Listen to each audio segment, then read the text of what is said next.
Hi, I'm Jim Kachiver. This is my friend Al Carpenter.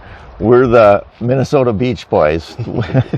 We like to water detect, and we've got our gear here, some of our finds here, and we want to tell you about them.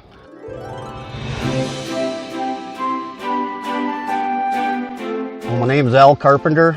I've been land detecting for about 18 years, and I started doing water detecting when I met Mr. Kachiver here, and he taught me all the moves, and so I've been doing that for about 4 years now, and loving every bit of it.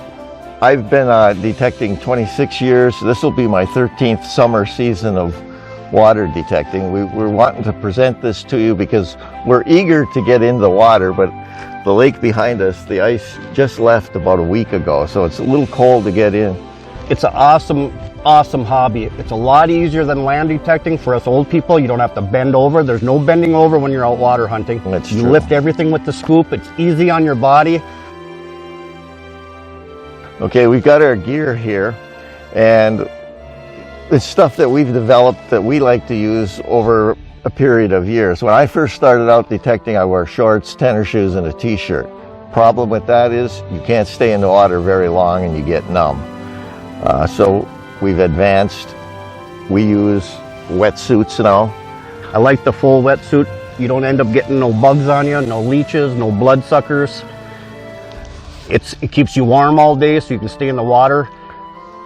We wear boots, neoprene boots. They're like booties, they're soft soles. Jim has a pair of hard soles over here.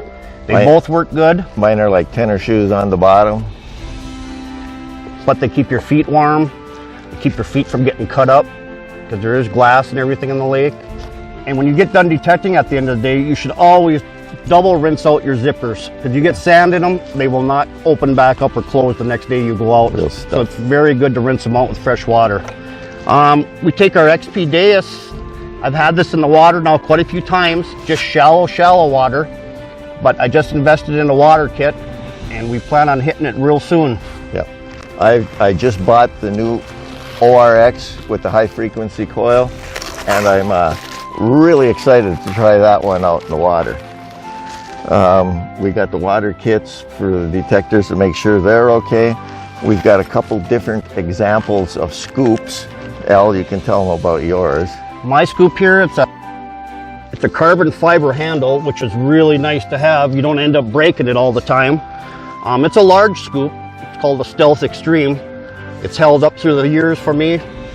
I've only had this carbon fiber for probably 2 years, and I've never broken it. I don't think it'll ever break.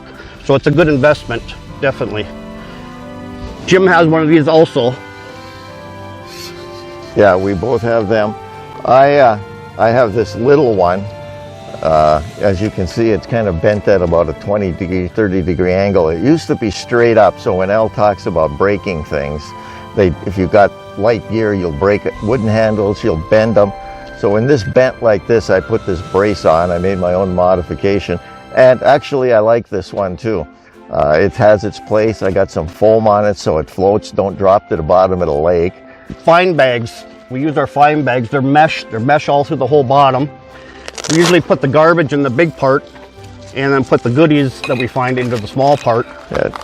One of the things you find a lot of is cans, and they're usually filled with sand. So when you put them in here, because you don't want to waste a lot of time shaking and washing the sand out, it'll get out of the bag and it's not a problem as you wait around. I do a little differently. I got a little goodie bag that I carry to put all the goodies in. Al puts it in his pouch. I put it in my little sealed pouch here all the time. But then sometimes you got to come to shore and dump the garbage a couple times because there is a lot of garbage in our lakes. But we like cleaning them up. And we usually do spend the whole day when we do get out. Yeah. Jim comes all the way from up north down detecting, so he likes to get a full day, and even if it gets dark. we kind of have a circuit of about 50 beaches that we cover in the summertime. So some days we could travel 100, 150 miles one way to a beach and then back. That's not uncommon. We usually hit 3-4 beaches in that certain circuit that we follow for the day.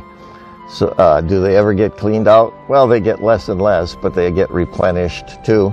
And the lake we're on, this particular beach down the shoreline here that I've hunted it 10 years and we're still pulling stuff out of there. So it's like a park or anything else. It may get less and less, but it never gets hunted out. All the codes of ethics of land detecting apply to water detecting as well.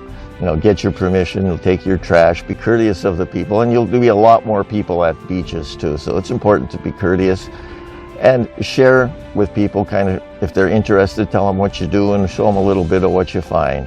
It's a good way to promote and present a good image of this hobby that we love. Things to be aware of when you're hunting a beach. We kind of, on a new one, we kind of, I guess you'd say, cherry pick it. And to some extent, you're always kind of cherry picking it if there's other swimmers there, because you don't want to be close to them. You try to avoid where they're at. So you don't work a real tight grid. You work in an area around and around them. And as they move off to a different area, then you can move in where they were swimming and check that area. It's the way we do it anyway. Definitely. You'll always have a posse of kids come up and want to help you dig and follow you around, and you can kind of educate them and tell them to go ask their parents to buy them a metal detector. I've done that a few times, and moms come and ask me how much they cost. Definitely. And then another thing, you always tell the kids that your partner has the gold in his pocket, and then they all go over there and bug him. But little secrets of the sport. And then when we do find something nice in the water, like a ring or some kind of jewelry, we never holler out, "Hey, we got a ring, Jim." We got little signals. We always do this for a ring. "Hey, Jim," and then or this for an earring or this for a necklace. So we never say it out loud, just so you don't attract everybody over to you. Yeah. Because right away somebody will say, "Oh, I lost that." Yep. And you know darn well they hadn't. But and now you want to know about the finds. What do we find out there on the beaches? Typically, we find what you find on land, but I think you find a lot more jewelry.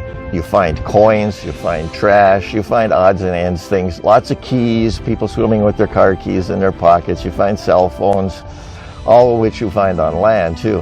But the jewelry's concentrated.